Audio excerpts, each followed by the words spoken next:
My dear friends and firstly I Uday Singh advocate speaking. ನೀವೆಲ್ಲರೂ ಸಹ ನನ್ನ ಚಾನಲನ್ನು ನೋಡ್ತಾ ಇದ್ದೀರಿ ಅಂತ ನಾನು ಅಂದ್ಕೊಂಡಿದ್ದೀನಿ. ಶೇರ್ ಮಾಡಿ, ಲೈಕ್ ಮಾಡಿ, ಕಮೆಂಟ್ ಮಾಡಿ ಮತ್ತು ನನ್ನ ಚಾನಲ್ಗೆ ಯಾರು ಸಬ್ಸ್ಕ್ರೈಬ್ ಆಗಿಲ್ಲ ದಯವಿಟ್ಟು ಸಬ್ಸ್ಕ್ರೈಬ್ ಆಗಬೇಕಂತೇಳಿ ಕೇಳ್ಕೊಳ್ತಾ, ಸೊ ಇವತ್ತು ನಾನು ಇನ್ನೊಂದು ವಿಷಯವನ್ನು ತೆಗೆದುಕೊಂಡು ನಿಮ್ಮ ಮುಂದೆ ಬಂದಿದ್ದೀನಿ. ನಾನು ಆಯ್ಕೆ ಮಾಡಿಕೊಂಡಿರ್ತಕ್ಕಂಥ ವಿಷಯ ಇವತ್ತು ಪೊಲೀಸ್ ಡೈರಿ.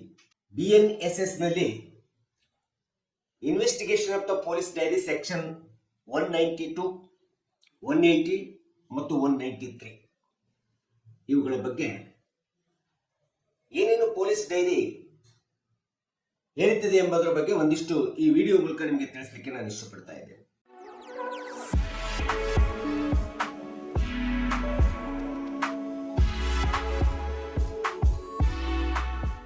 ಪೊಲೀಸ್ ಅಧಿಕಾರಿಯ ತನಿಖಾ ಡೈರಿ ಎಂಬತಕ್ಕಂಥದ್ದು ಯಾವುದೇ ಒಂದು ಘಟನೆ ನಡೆದಂತ ಸಂದರ್ಭದಲ್ಲಿ ಅಥವಾ ಅಪರಾಧ ನಡೆದಂತ ಸಂದರ್ಭದಲ್ಲಿ ತುಂಬಾ ಅತಿ ಪ್ರಮುಖವಾದಂತಹ ಪಾತ್ರ ನಿರ್ವಹಣೆಯನ್ನ ಆ ಒಂದು ಅಪರಾಧದ ಘಟನೆಯ ಮೇಲೆ ನಿರ್ವಹಿಸುತ್ತದೆ, ಆಗ್ತದೆ ಎಂಬತಕ್ಕಂಥದ್ದು ನಮಗೆ ತುಂಬಾ ಅವಶ್ಯಕವಾಗಿರ್ತದೆ. ಪೊಲೀಸ್ ಅಧಿಕಾರಿಯು ಯಾವುದೇ ಒಂದು ಕ್ರಿಮಿನಲ್ ಅಪರಾಧ ಘಟನೆ ನಡೆದಂತ ಸಂದರ್ಭದಲ್ಲಿ ಘಟನೆ ನಡೆದಿದೆ ಅಂತೇಳಿ ತನಗೆ ಮೊಟ್ಟ ಮೊದಲು ಮಾಹಿತಿ ಬಂದಾಗ ಆ ಮಾಹಿತಿಯನ್ನ ಸಂಗ್ರಹಣೆ ಮಾಡಿಕೊಳ್ಳತಕ್ಕಂಥದ್ದು, ಆ ಮಾಹಿತಿಯನ್ನ ಒಂದು ತನ್ನ ಪೊಲೀಸ್ ಡೈರಿ ಒಳಗೆ ಎಂಟ್ರಿ ಮಾಡಿಕೊಳ್ಳತಕ್ಕಂಥದ್ದು ಒಂದು ಅತಿ ಪ್ರಮುಖವಾದಂತ ಅಂಶ ಆಗಿದೆ. ಇದನ್ನು ನಾವು ಪೊಲೀಸ್ ಡೈರಿ ಅಂತ ಹೇಳಿ ಕರಿತೀವಿ ಅಥವಾ ಪೊಲೀಸ್ ಇನ್ವೆಸ್ಟಿಗೇಷನ್ ಡೈರಿ ಅಂತ ಹೇಳಿ ಹೇಳ್ತೀವಿ. BNSS ಸೆಕ್ಷನ್ 192, 180 ಮತ್ತು 193 ಪ್ರಕಾರ ಈ ಒಂದು ಪೊಲೀಸ್ ಡೈರಿ ಒಳಗಡೆ ಪೊಲೀಸ್ ಅಧಿಕಾರಿ ಘಟನೆಯ ಸಂಪೂರ್ಣವಾದಂತ ಮಾಹಿತಿಯನ್ನ ದಾಖಲಿಸಿಕೊಳ್ಳತಕ್ಕಂಥದ್ದು, ರೆಕಾರ್ಡ್ ಮಾಡಿಕೊಳ್ಳತಕ್ಕಂಥದ್ದನ್ನ ನಾವು ಇವತ್ತಿನ ಡಿಜಿಟಲ್ ಸಾಕ್ಷ್ಯ ವ್ಯವಸ್ಥೆ ಒಳಗಡೆ, ಸಾಕ್ಷ್ಯ ಅಧಿನಿಯಮದ ಒಳಗಡೆ ಅತಿ ಪ್ರಮುಖವಾದಂತ ಅಂಶ ಅಂತೇಳಿ ನಾವು ಇವತ್ತು ಪರಿಗಣಿಸಬೇಕಾಗಿದೆ. ಇನ್ನು ಅಂತ ಒಂದು ಪೊಲೀಸ್ ಡೈರಿ ಒಳಗಡೆ ಯಾವ್ಯಾವ ಪ್ರಮುಖ ಅಂಶಗಳನ್ನು ಅವರು ಪೊಲೀಸ್ ಅಧಿಕಾರಿಯಾದಂತವರು ದಾಖಲಿಸಿಕೊಳ್ಬೇಕಂತೇಳಿ ಬಂದಂತ ಸಂದರ್ಭದಲ್ಲಿ ತನಿಖೆ ಪ್ರಾರಂಭವಾದಂತ ಸಮಯ ಮತ್ತು ಸ್ಥಳ ಮೊಟ್ಟ ಮೊದಲನೇದಾಗಿ ದಾಖಲಿಸಿಕೊಳ್ಬೇಕಾಗುತ್ತೆ. ಮತ್ತು ಆ ಪೊಲೀಸ್ ಸ್ಟೇಷನ್ಗೆ ಸಂಬಂಧಪಟ್ಟಂತ ಇನ್ಚಾರ್ಜ್ ಇರ್ತಕ್ಕಂಥ ಪೊಲೀಸ್ ಅಧಿಕಾರಿ ಯಾವಾಗ ಒಂದು ಘಟನೆಯ ಆರೋಪದ ಅಪರಾಧದ ಒಂದು ಘಟನೆಯ ವಿಚಾರಣೆಯನ್ನು ಪ್ರಾರಂಭ ಮಾಡಿದ ಮತ್ತು ವಿಚಾರಣೆಯನ್ನು ಯಾವಾಗ ಸಂಪೂರ್ಣಗೊಳಿಸಲಾಗುತ್ತೆ ಎಂಬತಕ್ಕಂಥ ಸಂಪೂರ್ಣ ಮಾಹಿತಿಯನ್ನು ಈ ಡೈರಿಯಲ್ಲಿ ನಮೂದಿಸಬೇಕಾಗ್ತದೆ. ಮತ್ತು ಘಟನೆ ನಡೆದಂತ ಸ್ಥಳದೊಳಗಡೆ ಯಾವ ಸ್ಥಳಕ್ಕೆ ಹೋಗಿದ್ರು, ಯಾವ್ಯಾವ ಸ್ಥಳದಲ್ಲಿ ವಿಚಾರಣೆ ಮಾಡಲಾಯಿತು, ಯಾವ ಸ್ಥಳಕ್ಕೆ ತಾನು ಭೇಟಿ ಕೊಟ್ಟೆ ಎಂಬತಕ್ಕಂಥದ್ದು ಸಹ ಡೈರಿಯಲ್ಲಿ ಸ್ಪಷ್ಟವಾಗಿ ನಮೂದಿಸಬೇಕು. ಪ್ರತಿಯೊಂದು ವಿಷಯಗಳು ಸಹ ಪ್ರತಿದಿನ ಬರುವಂತ ದಿನನಿತ್ಯದ ಡೈರಿಯನ್ನ ದಿನನಿತ್ಯದ ಘಟನೆಗಳನ್ನ, ಆಯಾ ದಿನದಲ್ಲಿ ಆಗುವಂತ ಎಲ್ಲ ಸಂಭಾವಿತ ಘಟನೆಗಳನ್ನ ನಮೂದಿಸತಕ್ಕಂಥದ್ದು ಒಂದು ಅತಿ ಪ್ರಮುಖವಾದಂತ ಕರ್ತವ್ಯ ಇರ್ತದೆ ಆಯಾ ಪೊಲೀಸ್ ಅಧಿಕಾರಿ. ಮತ್ತು BNSS ಸೆಕ್ಷನ್ 180 ಅಡಿ ಒಳಗಡೆ ಯಾವುದೇ ಘಟನಾ ಸ್ಥಳಕ್ಕೆ ಪೊಲೀಸ್ ಅಧಿಕಾರಿ ಹೋದಂತ ಸ್ಥಳದಲ್ಲಿ ಘಟನಾ ಸ್ಥಳದಲ್ಲಿ ಇರ್ತಕ್ಕಂಥ ಪ್ರತ್ಯಕ್ಷ ಸಾಕ್ಷಿಗಳೇನಿರ್ತವೆ ಆ ಪ್ರತ್ಯಕ್ಷ ಸಾಕ್ಷಿಗಳ ರಿಟರ್ನ್ ಸ್ಟೇಟ್ಮೆಂಟ್ ಅನ್ನ, ಲಿಖಿತ ಹೇಳಿಕೆಗಳಂತ ಇಟ್ಕೋಬೇಕಾಗುತ್ತ. ಆ ಲಿಖಿತ ಹೇಳಿಕೆಗಳನ್ನು ಸಹ ತನ್ನ ಕೇಸ್ ಡೈರಿ ಒಳಗಡೆ ಅಥವಾ ಪೊಲೀಸ್ ಡೈರಿ ಒಳಗಡೆ ಎಂಟ್ರಿ ಮಾಡಿಕೊಳ್ಳತಕ್ಕಂಥದ್ದು ತುಂಬಾ ಅವಶ್ಯಕತೆ ಇದೆ. ಇದೇ ಒಂದು ಸೆಕ್ಷನ್ ಅಡಿ ಒಳಗಡೆ ಇನ್ನೂ ಸಹ ಹೆಚ್ಚು ಬೇಕಂತಂದ್ರೆ ತನ್ನ ಕೇಸ್ ಡೈರಿಯಲ್ಲಿ ಇರ್ತಕ್ಕಂಥ ಯಾವ ವ್ಯಾಲ್ಯೂಮ್ ನಿಂದ ಯಾವ ವ್ಯಾಲ್ಯೂಮ್ ಒಳಗಡೆ ಘಟನೆಯ ವಿವರಣೆಯನ್ನ ಬರ್ಕೊಂಡಿದೆ ಎಂಬತಕ್ಕಂಥದ್ದು ಕೂಡ ಆ ವ್ಯಾಲ್ಯೂಮ್ ಸಂಖ್ಯೆಯನ್ನು ಸಹ, ಪುಟಗಳ ಸಂಖ್ಯೆಯನ್ನು ಸಹ ಡೈರಿ ಒಳಗಡೆ ನಮೂದಿಸಿಕೊಂಡ್ರೆ ಇನ್ನೂ ತುಂಬಾ ಒಳ್ಳೇದಂತೇಳಿ ಈ ಒಂದು ಸೆಕ್ಷನ್ ಅಡಿಯಲ್ಲಿ ಹೇಳ್ತಕ್ಕಂಥದ್ದು ನಾವು ನೋಡ್ತೀವಿ. ಸೊ ಇಂಥ ಒಂದು ಪೊಲೀಸ್ ಡೈರಿಯನ್ನ ಯಾವುದೇ ಕ್ರಿಮಿನಲ್ ಆರೋಪಿ ಅಥವಾ ಅಪರಾಧಕ್ಕೆ ಸಂಬಂಧಪಟ್ಟಂತೆ ನ್ಯಾಯಾಲಯಕ್ಕೆ ಬೇಕಾದಂತ ಸಂದರ್ಭದಲ್ಲಿ ತೆಗೆದುಕೊಳ್ಬೇಕಾಗುತ್ತೆ. ಆ ನ್ಯಾಯಾಲಯ ಆ ಪೊಲೀಸ್ ಡೈರಿಯನ್ನ ಅವಲೋಕನ ಮಾಡುವಂತ ಒಂದು ಅಧಿಕಾರ ಹೊಂದಿದೆ. ಅಷ್ಟೇ ಅಲ್ಲದೆ ಆ ಪೊಲೀಸ್ ಡೈರಿಯನ್ನು ಅವಲೋಕನ ಮಾಡುವಂತ ಅಧಿಕಾರ ನ್ಯಾಯಾಲಯಕ್ಕೂ ಇದೆ ಮತ್ತು ಪೊಲೀಸ್ ಅಧಿಕಾರಿಗೂ ಇದೆ.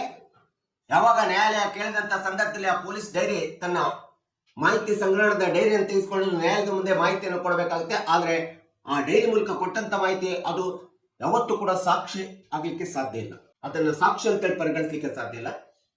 ಸೊ ಇಂಥ ಒಂದು ಪೊಲೀಸ್ ಡೈರಿಯನ್ನ ನ್ಯಾಯಾಲಯಕ್ಕೆ ಯಾವುದೇ ಒಂದು ಮಧ್ಯವರ್ತಿಯ ಮೂಲಕ, ಏಜೆಂಟ್ ಮೂಲಕ ತೆಗೆದುಕೊಳ್ಳಿಕ್ಕೆ ಸಾಧ್ಯ ಇಲ್ಲ. ಅಂತ ಒಂದು ಏಜೆಂಟ್ ತೆಗೆದುಕೊಳ್ಳಿಕ್ಕೆ ಯಾವುದೇ ವಿಧವಾದಂತಹ ಹಕ್ಕನ್ನ ಈ ಒಂದು ಪೊಲೀಸ್ ಡೈರಿ ಒಳಗಡೆ ಅಥವಾ BNSS ಸೆಕ್ಷನ್ 192, 180 ಅಥವಾ 193 ಒಳಗಡೆ ಯಾವುದೇ ವಿಧವಾದಂತ ಅಧಿಕಾರವನ್ನು ಕೊಟ್ಟಿಲ್ಲ. ಒಬ್ಬ ಏಜೆಂಟ್ ಅಥವಾ ಮಧ್ಯವರ್ತಿಗಳು ಯಾವುದೇ ಇಂಥ ಒಂದು ಪೊಲೀಸ್ ಡೈರಿಯನ್ನು ನ್ಯಾಯಾಲಯಕ್ಕೆ ತರಿಸಿಕೊಳ್ಳಿಕ್ಕೆ ಸಾಧ್ಯ ಇಲ್ಲ.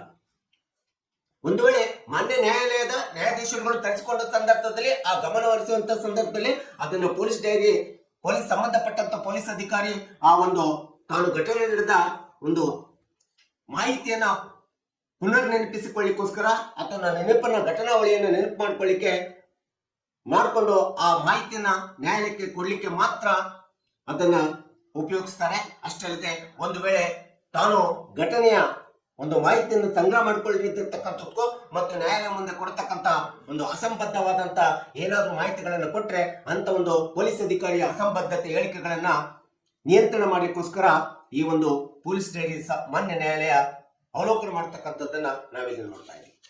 ಇದು ಒಂದು ಅತಿ ಪ್ರಮುಖವಾದಂತ ಅಂಶವಾಗಿದೆ.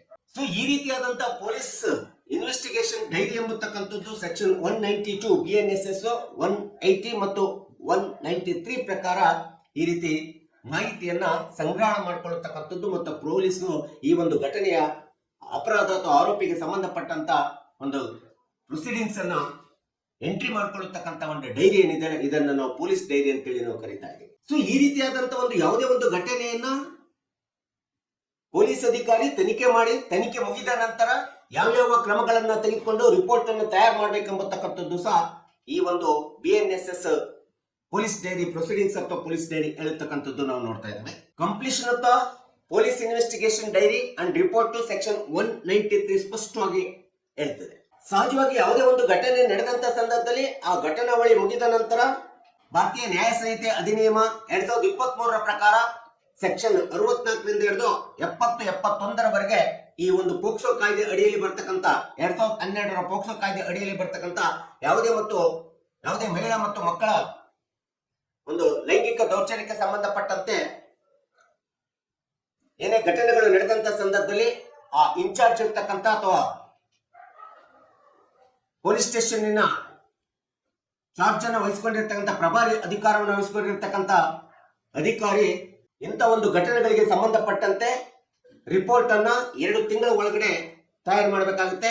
60 ದಿನಗಳ ಒಳಗಡೆ ರಿಪೋರ್ಟ್ ಅನ್ನ ತಯಾರು ಮಾಡಬೇಕು. ಘಟನೆಯ ಸಂಪೂರ್ಣವಾದಂತ ಮಾಹಿತಿ ರಿಪೋರ್ಟ್ ಅನ್ನ ತಯಾರು ಮಾಡ್ಬೇಕಂತೇಳಿ ಈ ಒಂದು ಭಾರತೀಯ ನ್ಯಾಯ ಸಂಹಿತೆ 2023 ಕಾಯ್ದೆ ಕಾನೂನು ಹೇಳತಕ್ಕಂಥದ್ದನ್ನ ನಾವು ನೋಡ್ತಾ ಇದ್ದೀವಿ. ಸೊ ಇಂಥ ಒಂದು ಯಾವುದೇ ಒಂದು ಲೈಂಗಿಕ ದೌರ್ಜನ್ಯಕ್ಕೆ ಸಂಬಂಧಪಟ್ಟಂತ ಮಹಿಳೆ ಮತ್ತು ಮಕ್ಕಳಿಗೆ ವಿಚಾರಕ್ಕೆ ಲೈಂಗಿಕ ದೌರ್ಜನ್ಯಕ್ಕೆ ಸಂಬಂಧಪಟ್ಟಂತ ಘಟನೆಗಳು ನಡೆದಂತ ಸಂದರ್ಭದಲ್ಲಿ ಅಥವಾ ಇನ್ಯಾವುದೇ ಘಟನೆಗಳು ನಡೆದಂತ ಸಂದರ್ಭದಲ್ಲಿ ಆ ತನಿಖಾ ವರದಿಯ ಪ್ರಕಾರ ಸಂಪೂರ್ಣವಾದಂತ ತನಿಖಾ ವರದಿ ಮುಕ್ತಾಯವಾದ ನಂತರ ಅದನ್ನ ಕಾಗ್ನಿಸಬಲ್ ಅಫೆನ್ಸ್ ಅಂತೇಳಿ ಪರಿಗಣಿಸತಕ್ಕಂತ ಒಂದು ಅತಿ ಪ್ರಮುಖವಾದಂತ ಕ್ರಮ ಪೊಲೀಸ್ ಅಧಿಕಾರಿಯಾಗಿರ್ತದೆ. ಅದು ಪೊಲೀಸ್ ಡೈರಿಯಲ್ಲಿ ಇರಬೇಕಾಗುತ್ತೆ. ಸೊ ಈ ರೀತಿಯಾದಂತ ಒಂದು ವರದಿಯನ್ನ ಸಂಪೂರ್ಣಗೊಳಿಸಿದ ನಂತರ ಘಟನೆ ವರದಿಯನ್ನು ಸಂಪೂರ್ಣಗೊಳಿಸಿದ ನಂತರ ಸಂಬಂಧಪಟ್ಟಂತ ಮ್ಯಾಜಿಸ್ಟ್ರೇಟ್ಗೆ ಕಳಿಸ್ಕೊಡ್ಬೇಕಾಗುತ್ತೆ. ಜಿಲ್ಲಾ ಮ್ಯಾಜಿಸ್ಟ್ರೇಟ್ಗೆ ವರದಿಯನ್ನು ಕಳಿಸ್ಕೊಡ್ಬೇಕಾಗುತ್ತೆ. ಸೊ ಅಂತ ಒಂದು ಪೊಲೀಸ್ ಕಂಪ್ಲೀಷನ್ ಇನ್ವೆಸ್ಟಿಗೇಷನ್ ರಿಪೋರ್ಟ್ ಒಳಗಡೆ ಸೆಕ್ಷನ್ 193 ಪ್ರಕಾರ ಏನೇನು ಮಾಹಿತಿಯನ್ನ ಒಳಗೊಂಡಿರ್ಬೇಕು ಅಥವಾ ಸಂಪೂರ್ಣವಾದಂತ ತನಿಖಾ ವರದಿ ಮಾಹಿತಿ ಏನೇನು ಒಳಗೊಂಡಿರ್ಬೇಕಂತಂದ್ರೆ ಮೊದಲನೇದಾಗಿ ಪಕ್ಷಕಾರರ ಹೆಸರನ್ನ ಹೊಂದಿರಬೇಕು. ಪಾರ್ಟೀಸ್ ನೇಮ್ಸ್ ಅಲ್ಲಿ ಮೆನ್ಷನ್ ಆಗಿರ್ಬೇಕು. ಅಂಡ್ ನೇಚರ್ ಆಫ್ ಇನ್ಫಾರ್ಮೇಶನ್ ಇರಬೇಕು ಅಥವಾ ನೇಚರ್ ಆಫ್ ಇನ್ಸಿಡೆನ್ಸ್ ಇರಬೇಕು. ಯಾವ ಸ್ವರೂಪ ಯಾವ ಸ್ವಭಾವದ ಘಟನೆ ನಡೆದಿದೆ ಮಾಹಿತಿ ಇದೆ ಎಂಬತಕ್ಕಂಥದ್ದು ಸ್ಪಷ್ಟವಾಗಿ ನಮೂದಿಸಬೇಕು. ಮತ್ತು ಘಟನೆ ನಡೆದ ಪ್ರತ್ಯಕ್ಷ ಮತ್ತು ಪರೋಕ್ಷವಾದಂತಹ ಸನ್ನಿವೇಶಗಳನ್ನು ಸಹ ಸಂಪೂರ್ಣವಾಗಿ ಆ ಒಂದು ಕಂಪ್ಲೀಷನ್ ರಿಪೋರ್ಟ್ ಡೈರಿ ಒಳಗಡೆ ನಮೂದಿಸಬೇಕಾಗುತ್ತೆ. ಹಾಗೆ ಆ ಒಂದು ಘಟನಾ ಸ್ಥಳದಲ್ಲಿ ಪ್ರತ್ಯಕ್ಷ ಅಥವಾ ಪರೋಕ್ಷವಾಗಿರ್ತಕ್ಕಂಥ ಯಾವುದೇ ವಿಧವಾದಂತ ವ್ಯಕ್ತಿಗಳ ಹೆಸರುಗಳಿದ್ರೆ ಆ ವ್ಯಕ್ತಿಗಳ ಹೆಸರುಗಳನ್ನು ಸಹ ನಮೂದಿಸತಕ್ಕಂಥದ್ದು ತುಂಬಾ ಅವಶ್ಯಕವಾಗಿದೆ. ಮತ್ತು ಯಾವುದೇ ಒಂದು ಅಪರಾಧ ಯಾರಿಂದ ನಡೆದಿದೆ ಹೇಗೆ ನಡೆದಿದೆ ಎಂಬುದರ ಬಗ್ಗೆ ಸಂಪೂರ್ಣವಾದಂತ ವಿವರಣೆಯನ್ನ ಆ ಒಂದು ತನಿಖಾ ರಿಪೋರ್ಟ್ ನಲ್ಲಿ ಸಂಪೂರ್ಣ ಕಂಪ್ಲೀಟ್ ಆದಂತ ತನಿಖಾ ರಿಪೋರ್ಟ್ ನಲ್ಲಿ ಸ್ಪಷ್ಟವಾಗಿ ನಮೂದಿಸತಕ್ಕಂಥದ್ದು ಪ್ರತಿಯೊಬ್ಬ ಪೊಲೀಸ್ ಅಧಿಕಾರಿಯ ಕರ್ತವ್ಯ ಆಗಿದೆ. ಅಷ್ಟೇ ಅಲ್ಲದೆ ಈ ಒಂದು ಘಟನೆ ನಡೆದ ಸ್ಥಳದಲ್ಲಿ ಏನು ಘಟನೆ ನಡೆದಿದೆ ಯಾರಿಂದ ನಡೆದಿದೆ ಮತ್ತು ಆರೋಪಿ ಅಥವಾ ಅಪರಾಧಿಯನ್ನ ಅರೆಸ್ಟ್ ಮಾಡಲಾಗಿದೆಯೋ ದಸ್ತಗಿರಿ ಮಾಡಲಾಗಿದೆಯೋ ಇಲ್ಲೋ ಎಂಬತಕ್ಕಂಥದ್ದು ಸ್ಪಷ್ಟವಾಗಿ ನಮೂದಿಸಬೇಕು. ಒಂದು ವೇಳೆ ಆರೋಪಿಯನ್ನ ದಸ್ತಗಿರಿ ಮಾಡಿದ್ರೆ ಅರೆಸ್ಟ್ ಮಾಡಿದ್ರೆ ಬಾಂಡ್ ಅನ್ನು ತೆಗೆದುಕೊಂಡು ಮತ್ತು ಜೊತೆಗೆ ಜಾಮೀನನ್ನ ತೆಗೆದುಕೊಂಡು ಶ್ಯೂರಿಟಿಯನ್ನು ತೆಗೆದುಕೊಂಡು ಆರೋಪಿಯನ್ನ ದಸ್ತಗಿರಿ ಮಾಡಿ ಬಿಡಲಾಗಿದೆ ಇಲ್ಲೋ ಎಂಬತಕ್ಕಂಥದ್ರ ಬಗ್ಗೆ ಸಹ ಈ ಒಂದು ಪೊಲೀಸ್ ಡೈರಿಯ ಕಂಪ್ಲೀಷನ್ ಆಫ್ ರಿಪೋರ್ಟ್ ಒಳಗಡೆ ಸ್ಪಷ್ಟವಾಗಿ ನಮೂದಿಸತಕ್ಕಂಥದ್ದು ತುಂಬಾ ಅವಶ್ಯಕತೆ ಇದೆ. ಇದು BNSS ಸೆಕ್ಷನ್ 190 ಸ್ಪಷ್ಟವಾಗಿ ಹೇಳ್ತಾ ಇದೆ. ಇನ್ನು ಪೋಕ್ಸೋ ಕಾಯ್ದೆ 2012 ಈ ಒಂದು BNSS ಸೆಕ್ಷನ್ 64ರಿಂದ 70-71 ಮಹಿಳೆಯ ಒಂದು ಲೈಂಗಿಕ ದೌರ್ಜನ್ಯಕ್ಕೆ ಏನಾದರೂ ಸಂಬಂಧಪಟ್ಟಂತ ಘಟನೆ ಆಗಿದ್ರೆ ಅಂತ ಒಂದು ಮಹಿಳೆ ವಿಕ್ಟಿಮರ್ಸ್ಗೆ ವೈದ್ಯಕೀಯ ಪರೀಕ್ಷೆ ಮಾಡಿದೆಯೋ ಇಲ್ಲೋ ಎಂಬತಕ್ಕಂಥದ್ದು ಸ್ಪಷ್ಟವಾಗಿ ನಮೂದಿಸಬೇಕು. ವೈದ್ಯಕೀಯ ಪರೀಕ್ಷೆ ನಡೆದ ನಂತರವೇ ರಿಪೋರ್ಟ್ ಅನ್ನ ಸಂಪೂರ್ಣಗೊಳಿಸಿ ಆ ಒಂದು ವರದಿಯನ್ನ ಕೇಸ್ ಡೈರಿ ಒಳಗಡೆ ಕಳಿಸಬೇಕಾಗ್ತದೆ. ಸೊ ಸೀಕ್ವೆನ್ಸಸ್ ಘಟನೆಗಳು ಏನಾದ್ರೂ ನಡೆದಂತ ಸಂದರ್ಭದಲ್ಲಿ ಎಲೆಕ್ಟ್ರಾನಿಕ್ ಡಿವೈಸ್ ಮೂಲಕ ಅದನ್ನ ರೆಕಾರ್ಡ್ ಮಾಡತಕ್ಕಂಥದ್ದು ಪ್ರತಿಯೊಬ್ಬ ಪೊಲೀಸ್ ಅಧಿಕಾರಿಯ ಒಂದು ಕರ್ತವ್ಯ ಅಂತೇಳಿ ತನಿಖಾ ವರದಿಯಲ್ಲಿ ಸಂಪೂರ್ಣವಾಗಿ ಹೇಳ್ತಾ ಇದೆ. ತನಿಖಾ ವರದಿಯ ಸಂಪೂರ್ಣ ಅಂಶ ಹೇಳಿರ್ತಕ್ಕಂಥದ್ದು ನಾವು ನೋಡಿ. ಹಾಗೆ ಘಟನೆ ನಡೆದಂತ ಪ್ರತಿಯೊಬ್ಬ ವಿಕ್ಟಿಮರ್ಗೂ ಸಹ ಸಂಬಂಧಪಟ್ಟಂತ ಪ್ರಭಾರಿ ಪೊಲೀಸ್ ಸ್ಟೇಷನ್ನಿನ ಅಧಿಕಾರಿ ಅಂತ ಇರ್ತಾರೆ. ಆ ಅಧಿಕಾರಿಗಳು 90 ದಿನದೊಳಗಡೆ ಪ್ರತಿಯೊಬ್ಬ ವಿಕ್ಟಿಮರ್ಗೆ ಎಲೆಕ್ಟ್ರಾನಿಕ್ ಕಮ್ಯುನಿಕೇಶನ್ ಮೂಲಕ ಕಮ್ಯುನಿಕೇಶನ್ ಮಾಡಬೇಕಾಗುತ್ತೆ ಮತ್ತು ಅವರಿಗೆ ಸಂಬಂಧಪಟ್ಟಂತ ಮಾಹಿತಿಯನ್ನ ಕೊಡಬೇಕಂತೇಳಿ ಈ ಒಂದು ಪೊಲೀಸ್ ಡೈರಿ ಇನ್ವೆಸ್ಟಿಗೇಷನ್ ಪ್ರೊಸೀಡಿಂಗ್ಸ್ ಹೇಳತಕ್ಕಂಥದ್ದನ್ನ ನಾವು ನೋಡ್ತೀವಿ. ಆಸ್ ಪರ್ BNSS ಸೆಕ್ಷನ್ 192, 180 ಮತ್ತು 193 ಅಡಿ ಒಳಗಡೆ. ಮತ್ತು ವಿಕ್ಟಿಮರ್ಗೆ ಸಂಬಂಧಪಟ್ಟ ಬೇಕು ಅಂತಂದ್ರೆ ಆ FIR ಅನ್ನು ಕೂಡ ತನ್ನ ಪ್ರೊಸೀಡಿಂಗ್ಸ್ ನ ಅಂತಿಮವಾದಂತ ವರದಿ FIR ಅನ್ನು ಕೂಡ ಕೊಡಬೇಕಾಗುತ್ತೆ. ಫಸ್ಟ್ ಇನ್ಫಾರ್ಮೇಶನ್ ರಿಪೋರ್ಟ್ ಅನ್ನು ವಿಕ್ಟಿಮರ್ಗೆ ಕೊಡತಕ್ಕಂಥದ್ದು ತುಂಬಾ ಅವಶ್ಯಕತೆ ಆಗಿರ್ತದೆ. ಇಂಥ ಒಂದು ಪೊಲೀಸ್ ತನಿಖಾ ಅಧಿಕಾರಿ ತನ್ನ ಪೊಲೀಸ್ ಡೈರಿ ಒಳಗಡೆ ಸಂಪೂರ್ಣವಾದಂತ ಮಾಹಿತಿಯನ್ನ ತನಿಖೆ ನಡೆದ ನಂತರ ರಿಪೋರ್ಟ್ ಅನ್ನು ಕೊಡಬೇಕಾದ್ರೆ ಆ ರಿಪೋರ್ಟ್ ಒಳಗಡೆ ಕಾಲಕ್ಕೆ ಸಮಯಕ್ಕೆ ತಕ್ಕಂತೆ ಮೇಲಧಿಕಾರಿಗಳಾಗಿರ್ತಕ್ಕಂಥ DYSP ಇರ್ಬೋದು, CPI ಇರ್ಬೋದು, SP ಇರ್ಬೋದು, ಇವರುಗಳ ಒಂದು ಮಾಹಿತಿ ಮತ್ತು ಸಲಹೆಯನ್ನ ಮತ್ತು ಮಾರ್ಗದರ್ಶನವನ್ನು ತೆಗೆದುಕೊಂಡು ಅವರುಗಳ ಮಾಹಿತಿ ಮತ್ತು ಸಲಹೆ ಮಾರ್ಗದರ್ಶನದ ಆಧಾರದ ಮೇಲೆ ತನ್ನ ತನಿಖಾ ವರದಿಯ ಸಂಪೂರ್ಣತೆಯನ್ನ ಪ್ರೊಸೀಡಿಂಗ್ಸ್ ಅನ್ನ ಇನ್ವೆಸ್ಟಿಗೇಷನ್ ಸಂಪೂರ್ಣತೆಗೊಳಿಸಿ ಸಂಬಂಧಪಟ್ಟಂತ ಮೇಲಧಿಕಾರಿಗಳಿಗೆ ಕಳಿಸಿಕೊಡ್ಬೇಕಂತೇಳಿ BNSS ಸೆಕ್ಷನ್ 177 ಸ್ಪಷ್ಟವಾಗಿ ಹೇಳ್ತಕ್ಕಂಥದ್ದನ್ನ ನಾವಿಲ್ಲಿ ನೋಡ್ತಿದ್ದೀವಿ. ಮತ್ತು ಇಂಥ ಒಂದು ಪೊಲೀಸ್ ಡೈರಿ ಒಳಗಡೆ ತನಿಖಾ ಸಂದರ್ಭದಲ್ಲಿ ಪ್ರಾಸಿಕ್ಯೂಷನ್ಗೆ ಬೇಕಾಗಿರ್ತಕ್ಕಂಥ ಪ್ರಾಪರ್ಟಿ ಅಂತ ಏನಿದೆ, ಇನ್ಸಿಡೆನ್ಸ್ಗೆ ಸಂಬಂಧಪಟ್ಟಂತ ಪ್ರಾಪರ್ಟಿ ಏನಾದ್ರೂ ದಸ್ತಾವೇಜುಗಳನ್ನ ತೆಗೆದುಕೊಂಡ್ಬಿಟ್ಟು ಅವುಗಳನ್ನು ಸಹ ವರದಿ ಮಾಡಿ ಸಂಬಂಧಪಟ್ಟಂತ ಮ್ಯಾಜಿಸ್ಟ್ರೇಟ್ಗೆ ಕಳಿಸಿಕೊಳ್ಳಬೇಕಂತೇಳಿ ಈ ಒಂದು ತನಿಖಾ ವರದಿಯ ಒಂದು ಸಂಪೂರ್ಣತೆಯನ್ನು ಹೇಳ್ತಕ್ಕಂಥದ್ದು ನಾವು ನೋಡ್ತಾ ಇದ್ದೀವಿ. ಸೊ ಅಷ್ಟೇ ಅಲ್ಲದೆ BNSS ಸೆಕ್ಷನ್ 180 ಪ್ರಕಾರ ಆ ಒಂದು ತನಿಖಾ ವರದಿ ಸಂಪೂರ್ಣ ಮುಗಿದ ನಂತರ ಅದರಲ್ಲಿ ಇನ್ನೊಂದು ಅತಿ ಪ್ರಮುಖವಾದಂತ ಕ್ರಮ ಕೈಗೊಳ್ಳಬೇಕಾಗುತ್ತೆ. ಆ ಕ್ರಮವನ್ನ ಆ ಕೇಸ್ ಡೈರಿಯಲ್ಲಿ ಎಂಟ್ರಿ ಮಾಡಬೇಕಾಗುತ್ತೆ. ಅದು ಏನಂತಂದ್ರೆ ಸಾಕ್ಷಿಗಳಂತ ಏನಿರ್ತಾರೆ ಆ ಸಾಕ್ಷಿಗಳನ್ನ ಪ್ರಾಸಿಕ್ಯೂಷನ್ಸ್ಗೆ ಒಪ್ಪಿಸಬೇಕಾಗುತ್ತೆ. ಘಟನಾ ಸಂದರ್ಭದಲ್ಲಿ ನಡೆದಂತ ನೇರ ಸಾಕ್ಷಿಗಳ ಹೇಳಿಕೆಗಳನ್ನ ದಾಖಲಿಸಿಕೊಂಡು ಅದನ್ನ ಪ್ರಾಸಿಕ್ಯೂಷನ್ಗೆ ಒಪ್ಪಿಸತಕ್ಕಂಥದ್ದು ಒಂದು ಅತಿ ಪ್ರಮುಖವಾದಂತ ಕ್ರಮವಾಗಿದೆ. ಇದನ್ನ ಪೊಲೀಸ್ ಡೈರಿ ಒಳಗಡೆ ತನ್ನ ತನಿಖಾ ಸಂಪೂರ್ಣತೆಯಲ್ಲಿ ನಮೂದಿಸತಕ್ಕಂಥದ್ದು ತುಂಬಾ ಅವಶ್ಯಕವಾಗಿದೆ. ಕೆಲವೊಂದು ಸಂದರ್ಭದಲ್ಲಿ ರಿಟರ್ನ್ ಸ್ಟೇಟ್ಮೆಂಟ್ ಅನ್ನ ಸಾಕ್ಷಿಗಳು ಏನ್ ಕೊಟ್ಟಿರ್ತಾರೆ, ನೇರವಾಗಿ ಸಾಕ್ಷಿಗಳು ರಿಟರ್ನ್ ಸ್ಟೇಟ್ಮೆಂಟ್ ಅನ್ನ ಕೊಟ್ಟಿರ್ತಾರೆ. ಆ ರಿಟರ್ನ್ ಸ್ಟೇಟ್ಮೆಂಟ್ ಕೆಲವೊಂದು ಸಾಕ್ಷಿಗಳ ರಿಟರ್ನ್ ಸ್ಟೇಟ್ಮೆಂಟ್ ಅನ್ನ ತಗೋಬಹುದಾಗುತ್ತೆ. ಇನ್ನು ಬೇಡ ಅಂತಂದ್ರೆ ಸಾರ್ವಜನಿಕರ ಹಿತದೃಷ್ಟಿ ಅಭಿಪ್ರಾಯದ ಮೇಲೆ ತೆಗೆದುಕೊಂಡ್ಬಿಟ್ಟು ಅವುಗಳನ್ನ ಕೆಲವೊಂದು ಸಾಕ್ಷಿದಾರರನ್ನ ಕೈ ಬಿಡುವಂತ ಅಧಿಕಾರ, ಸಂಪೂರ್ಣವಾದ ಅಧಿಕಾರ ಪೊಲೀಸ್ ಅಧಿಕಾರಿಗಳಿಗಿರ್ತದೆ. ಇದನ್ನ ಯಾಕೆ ಕೈ ಬಿಡಲಾಗಿದೆ ಎಂಬತಕ್ಕಂತ ತನಿಖಾ ಸಂಪೂರ್ಣತೆ ವರದಿಯಲ್ಲಿ ಸ್ಪಷ್ಟವಾಗಿ ನಮೂದಿಸತಕ್ಕಂಥದ್ದು ಪೊಲೀಸ್ ಅಧಿಕಾರಿಯ ಕೇಸ್ ಡೈರಿ ಹೇಳ್ಬೇಕಾಗುತ್ತೆ. ಸೊ ಘಟನೆ ನಡೆದಂತ ಸಂದರ್ಭದಲ್ಲಿ ತನ್ನ ಸಂಪೂರ್ಣತೆ ವರದಿ ಒಳಗಡೆ ಕಂಪ್ಲೀಷನ್ ಆಫ್ ರಿಪೋರ್ಟ್ ಒಳಗಡೆ ಓರಲ್ ಮತ್ತು ರಿಟರ್ನ್ ಸಾಕ್ಷಿಗಳನ್ನ ಹೇಳಿಕೆಗಳನ್ನು ಕೂಡ ಸಂಬಂಧಪಟ್ಟಂತ ಮ್ಯಾಜಿಸ್ಟ್ರೇಟ್ಗೆ ಕಳಿಸಿಕೊಡತಕ್ಕಂತ ಅಧಿಕಾರ ಪ್ರತಿಯೊಬ್ಬ ಪೊಲೀಸ್ ಅಧಿಕಾರಿಯ ಕರ್ತವ್ಯವಾಗಿದೆ. ಇನ್ನು ಘಟನೆ ನಡೆದ ನಂತರ ಸಂಪೂರ್ಣ ವರದಿ ತಯಾರಿಯಾದ ನಂತರ ತನಿಖೆ ನಡೆದು ಸಂಪೂರ್ಣ ವರದಿ ಕಂಪ್ಲೀಷನ್ ಆಫ್ ರಿಪೋರ್ಟ್ ತಯಾರಾದ ನಂತರ BNSS ಸೆಕ್ಷನ್ 193 ಪ್ರಕಾರ ಇನ್ನೂ ಹೆಚ್ಚಿನ ತನಿಖೆ ಏನಾದ್ರೂ ಬೇಕು ಅಂತಂದ್ರೆ, ವರದಿ ಬೇಕು ಅಂದ್ರೆ ಸಂಬಂಧಪಟ್ಟಂತ ಪೊಲೀಸ್ ಸ್ಟೇಷನ್ ಪ್ರಭಾರಿ ಅಧಿಕಾರಿ, ಪೊಲೀಸ್ ಅಧಿಕಾರಿ ನ್ಯಾಯಾಲಯದ ಅನುಮತಿಯನ್ನು ಪಡೆದುಕೊಂಡು ಪುನಃ 90 ದಿನದೊಳಗಡೆ ಮತ್ತೆ ತನಿಖೆಯನ್ನ ಕೈಗೊಂಡು ಕಂಪ್ಲೀಷನ್ ರಿಪೋರ್ಟ್ ಅನ್ನ ಸಬ್ಮಿಟ್ ಮಾಡತಕ್ಕಂಥ ಅಧಿಕಾರ ಪ್ರತಿಯೊಬ್ಬ ಪೊಲೀಸ್ ಅಧಿಕಾರಿಯ ಕೇಸ್ ಡೈರಿ ಒಳಗಡೆ ಹೇಳತಕ್ಕಂಥದ್ದು ಒಂದು ಅವಕಾಶ ಇದೆ ಅಂತೇಳಿ ಈ ಒಂದು BNSS ಹೇಳ್ತಾ ಇದೆ. ಸೆಕ್ಷನ್ 192 ಮತ್ತು 193. ಒಟ್ಟಾರೆ ಈ ಒಂದು ಯಾವುದೇ ಒಂದು ಆರೋಪ ನಡೆದಂತ ಸಂದರ್ಭದಲ್ಲಿ, ಘಟನೆ ನಡೆದಂತ ಸಂದರ್ಭದಲ್ಲಿ, ಕ್ರಿಮಿನಲ್ ಆರೋಪ, ಕ್ರಿಮಿನಲ್ ಘಟನೆ ನಡೆದಂತ ಸಂದರ್ಭದಲ್ಲಿ ಆ ಘಟನೆಗೆ ಸಂಬಂಧಿಸಿದ ಎಲ್ಲ